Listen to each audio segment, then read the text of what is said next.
संत बड़ा परमारथी शीतल उनकी साई, तापत बुझावे और की ये तो दे दे अपना रंग।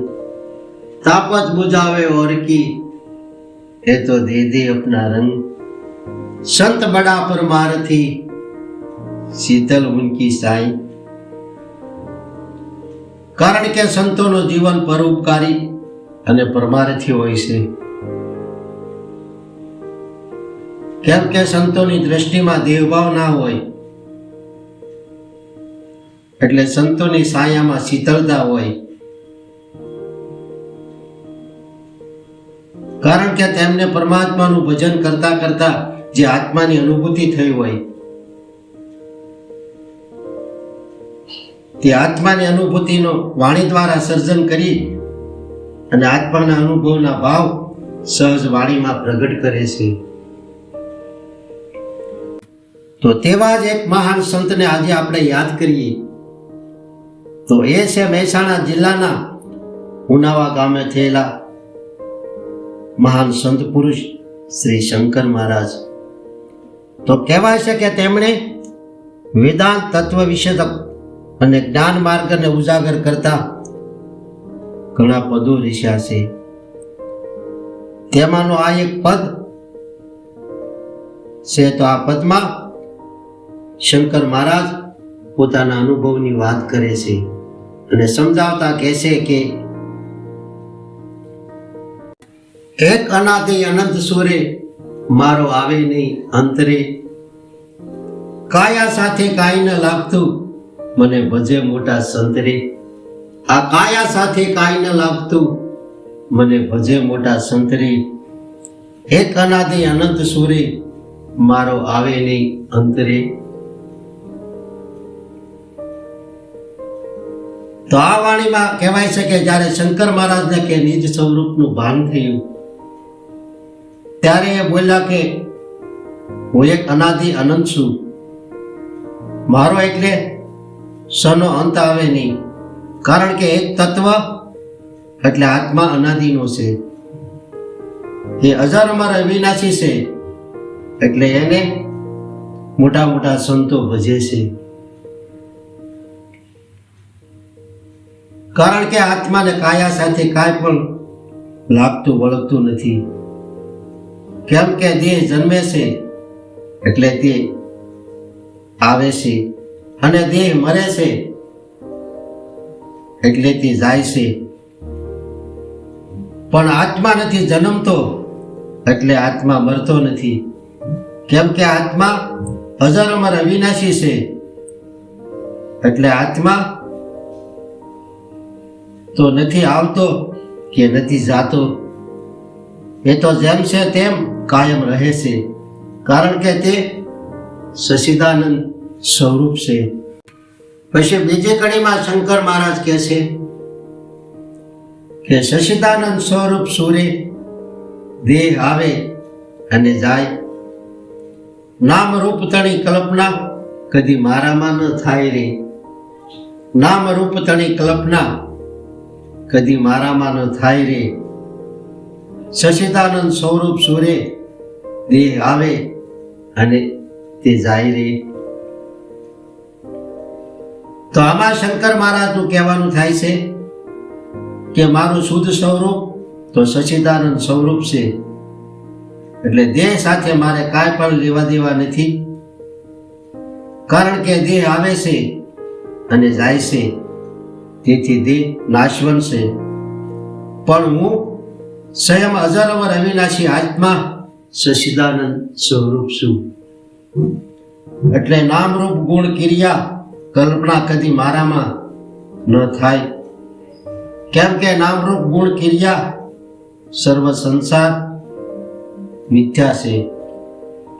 આમ જાણે કે જ્ઞાને કરી આત્માને જાણ્યો, તેણે બધું જાણી લીધું છે, પછી તેને યોગ શું અયોગ શું અર્થાત યોગ અને અયોગ એવું કાંઈ પણ તેમાં રહેતું નથી। પોતે પોતાના જ સ્વરૂપે બિરાજે છે। કેમ કે સાસુ સુખ, સાસી શાંતિ અને સાસો આનંદ તો માત્ર અસલ આત્મા નિષ્ઠામાં જ રહેલો છે। કારણ કે સંસારમાં અનુભવતા સુખાદી કેવલ કાલ્પનિક છે, એ સાચું સુખ નથી. પણ કે જેની સત્યને શોધ્યું છે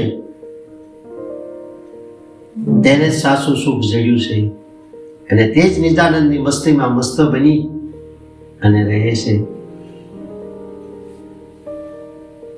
પછી ત્રીજે કડીમાં શંકર મહારાજ કહે છે કે મન બુદ્ધિ પર માલતો રે, હું તો કાળનો રે કાળ રે, સોગો મેળી ફરું ત્રિલોકમાં, વાકો થાય ની વાલ રે. સોગો મેળી ફરું ત્રિલોકમાં, વાકો થાય ની વાલ રે, મન બુદ્ધિ પર માલતો રે, હું તો કાળનો કાળ રે. તો આ કડીમાં શંકર મહારાજ કે સમજાવતા કહેશે કે મન બુદ્ધિ પર માલતો રે, હું તો કાળનો રે કાળ રે. કેમ કે મન બુદ્ધિ પર પરમાત્મા અધિષ્ઠાન આધાર, સો સદગુરુ મમ જાન હે, વંદન તાહી હમાર. કારણ કે અજર અમર અવિનાશી આત્મા શું, આવું આત્માનું સત્યપણું અને જગતનું મિથ્યાપણું જેને જાણ્યું છે તે કદી આત્મા નિષ્ઠાથી એ ભ્રષ્ટ થતો નથી. કારણ કે આત્મજ્ઞાની મહાપુરુષ પોતાના મનનું સંતુલનપણું કદી ગુમાવતા નથી. કેમ કે તેમના પવિત્ર મનમાં અશુભ સંકલ્પ કદી ઉત્પન્ન થઈ શકતા નથી. એટલે તે પોતે પવિત્ર રહી કે જગતના અનેક જીવોને ગંગાની જેમ પવિત્ર કરે છે. અવશેષ આયુષ પૂરું થતા જ વિદેહ કેવલ પામે છે. આવા આત્મજ્ઞાની મહાપુરુષો કહેશે કે મને કાંઈ પણ કોઈ કરી શકે તેમ નથી, એટલે કે ત્રિલોકમાં મારો વાંકો વાળ કોઈ કરી શકે તેમ નથી. એવા મહાપુરુષો નિર્ભયતાથી પડકાર કરે છે.